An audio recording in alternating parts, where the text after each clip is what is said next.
ನಮಸ್ತೆ ವೀಕ್ಷಕರೇ, ನ್ಯೂಸ್ 18 ಡಿಜಿಟಲ್ಗೆ ಸ್ವಾಗತ. ನಾನು ನಿಮ್ಮ ಮುನಿರಾಜು.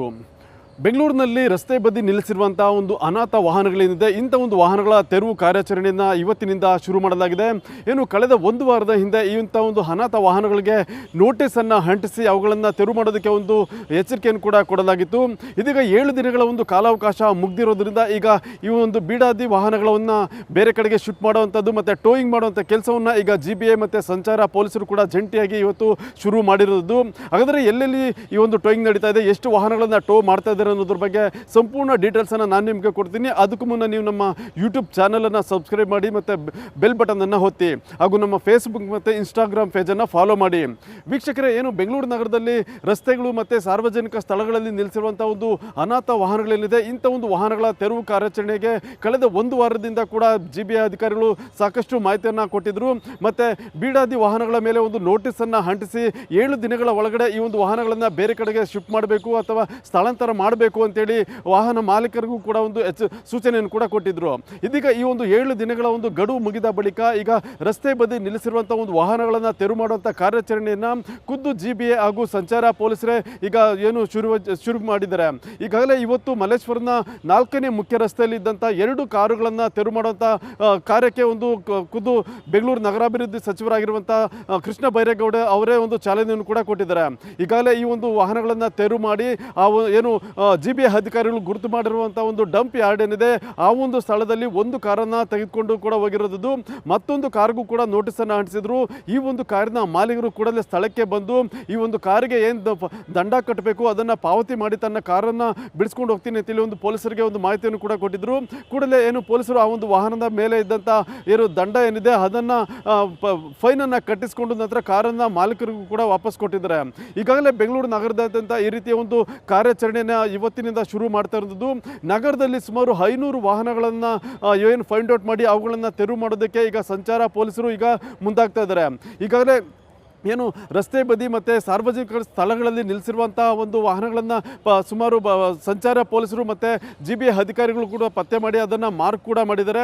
ಸುಮಾರು 4,000ಕ್ಕೂ ಹೆಚ್ಚು ವಾಹನಗಳ ಬಗ್ಗೆ ಈಗ GBA ಅಧಿಕಾರಿಗಳಿಗೆ ಒಂದು ಮಾಹಿತಿ ಕೂಡ ಸಿಕ್ಕಿರೋದ್ರಿಂದ ಈ ಒಂದು ವಾಹನಗಳನ್ನು ತೆರವು ಮಾಡೋದಕ್ಕೆ ಈಗ ಸಂಚಾರ ಪೊಲೀಸರು ಕೂಡ ಅವುಗಳನ್ನು ಮಾರ್ಕ್ ಮಾಡಿ ಅವುಗಳಿಗೆ GBA ಕಡೆಯಿಂದ ಒಂದು ನೋಟಿಸ್ ಅಂಟಿಸುವಂಥ ಕೆಲಸ ಕೂಡ ಶುರು ಮಾಡಿದ್ದಾರೆ. ಮೊದಲಿಗೆ 1,500 ವಾಹನಗಳನ್ನು ಈಗ ಗುರುತು ಮಾಡಿರೋದು. ಈ ಒಂದು 1,500 ವಾಹನಗಳಲ್ಲಿ ಇವತ್ತು 500 ವಾಹನಗಳನ್ನು ತೆರವು ಮಾಡೋದಕ್ಕೆ ಮುಂದಾಗ್ತಾ ಇದ್ದಾರೆ. ಯಾಕಂದರೆ ಕಳೆದ 7 ದಿನಗಳಿಂದ ಈ ಒಂದು 500 ವಾಹನಗಳಿಗೆ ನೋಟಿಸನ್ನು ಅಂಟಿಸಿ ಅದನ್ನು 7 ದಿನಗಳ ಒಳಗಡೆ ಏನು ಶಿಫ್ಟ್ ಮಾಡಬೇಕು ಅಂತೇಳಿ ಒಂದು ಸೂಚನೆಯನ್ನು ಕೂಡ ಕೊಟ್ಟಿದ್ರು. ಆದರೆ 7 ದಿನ ಕಳೆದರೂ ಕೂಡ ಆ ಒಂದು ವಾಹನಗಳನ್ನು ಮಾಲೀಕರಾಗಲಿ ಅಥವಾ ಬೇರೆ ಯಾರು ಕೂಡ ಅದನ್ನು ಸ್ಥಳಾಂತರ ಮಾಡುವಂಥ ಕೆಲಸವನ್ನು ಕೂಡ ಮಾಡಿರಲಿಲ್ಲ. ಆದ್ದರಿಂದ ಈಗ GBA ಅಧಿಕಾರಿಗಳು ಸಂಚಾರಿ ಪೊಲೀಸರ ಜೊತೆಗೂಡಿ ಅದನ್ನು ಟೋಯಿಂಗ್ ಮಾಡುವಂಥ ಕೆಲಸವನ್ನು ಕೂಡ ಇವತ್ತಿನಿಂದ ಮಾಡ್ತಾ ಇದ್ದಾರೆ. ಇನ್ನು ಉಳಿದಂತೆ ಏನು ಈ ಒಂದು ನಿರುಪಯುಕ್ತ ವಾಹನಗಳ ಬಗ್ಗೆ ಸುಮಾರು 4,200ಕ್ಕೂ ಹೆಚ್ಚು ವಾಹನಗಳು ಇರುವಂಥ ಬಗ್ಗೆ ಮಾಹಿತಿ ಕೂಡ ಸಿಕ್ಕಿದೆ. ಅದರಲ್ಲಿ ಪೊಲೀಸರು ಪತ್ತೆ ಮಾಡಿರೋದು ಸುಮಾರು 2,500ಕ್ಕೂ ಹೆಚ್ಚು ವಾಹನಗಳನ್ನು ಪೊಲೀಸರು ಪತ್ತೆ ಮಾಡಿದರೆ 1,400ಕ್ಕೂ ಹೆಚ್ಚು ವಾಹನಗಳ ಬಗ್ಗೆ ಒಂದು ಸಂಚಾರಿ ಪೊಲೀಸರ ಒಂದು ಅಸ್ತ್ರಂ ಆ್ಯಪ್ ಏನಿದೆ, ಈ ಒಂದು ಆ್ಯಪ್ನಲ್ಲಿ ಸಾರ್ವಜನಿಕರೇ ಖುದ್ದಾಗಿ ಈ ಒಂದು ಮಾಹಿತಿಯನ್ನು ಕೂಡ ಕೊಟ್ಟಿದ್ದಾರೆ.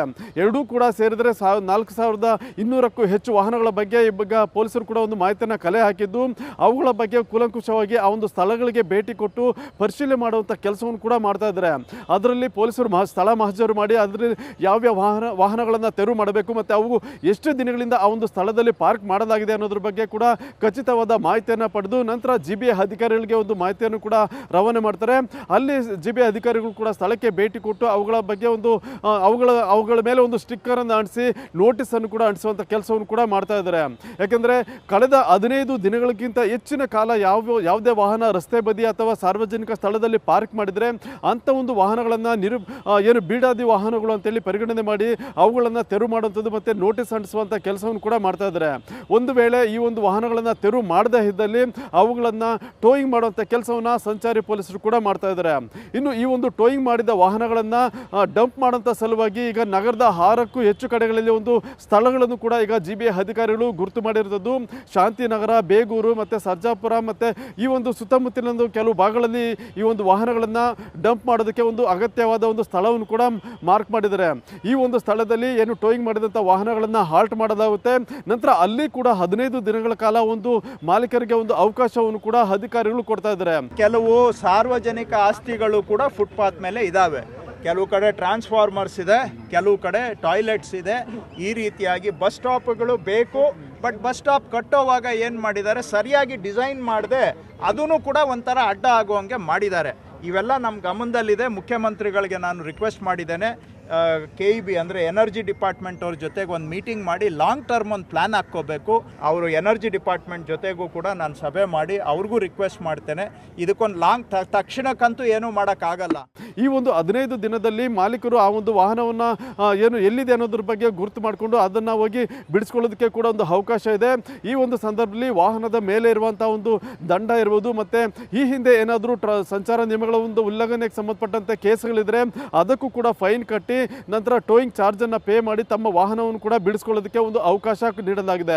15 ದಿನ ಕಳೆದ ನಂತರ ಈ ಒಂದು ವಾಹನವನ್ನು ಕಾನೂನಾತ್ಮಕವಾಗಿ ಹರಾಜು ಹಾಕೋದಕ್ಕೆ ಕೂಡ ಏನು ಸಂಚಾರ ಮತ್ತು GBA ಅಧಿಕಾರಿಗಳು ಕೂಡ ಮುಂದಾಗಿರೋದು. ಯಾಕಂದರೆ RTOದಿಂದ ಒಂದು ಪ್ರಕ್ರಿಯೆ ಏನಿದೆ ಆ ಒಂದು ಪ್ರಕ್ರಿಯೆ ಮುಖಾಂತರವಾಗಿ ಅದನ್ನು ಫಾಲೋ ಮಾಡ್ತಾರೆ. ಯಾವುದೇ ವಾಹನದ ಒಂದು ಫಿಟ್ನೆಸ್ ಸರ್ಟಿಫಿಕೇಟನ್ನು ಫಿಟ್ನೆಸ್ ಹೇಗಿದೆ ಅನ್ನೋದ್ರ ಬಗ್ಗೆ ಚೆಕ್ ಮಾಡ್ತಾರೆ. ಆ ಒಂದು ವಾಹನ ರಸ್ತೆ ಮೇಲೆ ಓಡಾಡೋದಕ್ಕೆ ಯೋಗ್ಯವಾಗಿದೆ ಅನ್ನೋದೇನಾದರೂ ಏನು ಫಿಟ್ನೆಸ್ ಸರ್ಟಿಫಿಕೇಟಲ್ಲಿ ಸಾಬೀತಾದ ಬಳಿಕ ಅದನ್ನು ಹರಾಜಿಗೆ ಇಡಲಾಗುತ್ತೆ. ಒಂದು ವೇಳೆ ವಾಹನ ಏನಾದರೂ ರಸ್ತೆ ಮೇಲೆ ಓಡಾಡೋದಕ್ಕೆ ಯೋಗ್ಯವಲ್ಲ ಅಂತ ಏನಾದರೂ ಫಿಟ್ನೆಸ್ನಲ್ಲಿ ಗೊತ್ತಾದ ಬಳಿಕ ಅದನ್ನು ಗುಜರಿಗೆ ಹಾಕೋದಕ್ಕೆ ಕೂಡ ಅಧಿಕಾರಿಗಳು ಚಿಂತನೆಯನ್ನು ನಡೆಸಿದ್ದಾರೆ. ಆದ್ದರಿಂದ ಏನು ರಸ್ತೆ ಬದಿ ಇರುವಂಥ ಒಂದು ಬೀಡಾದಿ ವಾಹನಗಳನ್ನು ತೆರವು ಮಾಡುವಂಥ ಕೆಲಸ ಈಗ ಇವತ್ತಿನಿಂದ ಶುರುವಾಗಿದೆ. ಆದಷ್ಟು ಬೇಗ ಸಾರ್ವಜನಿಕರು ಕೂಡ ತಮ್ಮ ಮನೆ ಮುಂದೆ ಅಥವಾ ಮುಖ್ಯ ರಸ್ತೆಗಳಲ್ಲಿ ನಿಲ್ಲಿಸಿರುವಂಥ ತಮ್ಮ ವಾಹನಗಳನ್ನು ನೋಟಿಸ್ ಅಂಟಿಸುವ ಮುನ್ನವೇ ಅದನ್ನು ತಾವು ಬೇರೆ ಕಡೆ ಶಿಫ್ಟ್ ಮಾಡಿದ್ರು ಕೂಡ ಒಳ್ಳೆಯದು. ಒಂದು ವೇಳೆ ನೋಟಿಸ್ ಅಂಟಿಸಿದ್ರು ಕೂಡ ಆ ಒಂದು 7 ದಿನದ ಅವಧಿಯಲ್ಲಿ ಕೂಡ ತಮ್ಮ ವಾಹನಗಳನ್ನು ತಮ್ಮ ಮನೆ ಅಥವಾ ತಮ್ಮ ಸುಪರ್ದಿಗೆ ಅದನ್ನು ಬೇರೆ ಕಡೆಗೆ ಸ್ಥಳಾಂತರ ಮಾಡಿಕೊಂಡ್ರೆ ನಿಮ್ಮ ವಾಹನ ಟೋ ಇಂದ ತಪ್ಪಿಸ್ಕೊಳ್ಳುವಂಥದ್ದು ಕೂಡ ಸಾಧ್ಯ ಆಗುತ್ತೆ. ಇದು ಇವತ್ತಿನ ವಿಶೇಷ. ಮುಂದೆ ಇದೇ ರೀತಿಯ ಸುದ್ದಿಗೋಸ್ಕರ ನೋಡ್ತಾ ಇರಿ ನ್ಯೂಸ್ 18 ಡಿಜಿಟಲ್ ಕನ್ನಡ.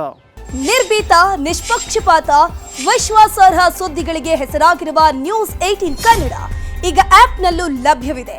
ದಯವಿಟ್ಟು ಇಲ್ಲಿರುವ QR ಕೋಡ್ನ ಸ್ಕ್ಯಾನ್ ಮಾಡಿಕೊಂಡು ಆಪ್ ಡೌನ್ಲೋಡ್ ಮಾಡೋದಕ್ಕೆ ಮರಿಬೇಡಿ. ನಿಮ್ಮ ಬೆಂಬಲ ಹೀಗೆ ಸದಾ ನಮ್ಮೊಂದಿಗಿರಲಿ. ಧನ್ಯವಾದ.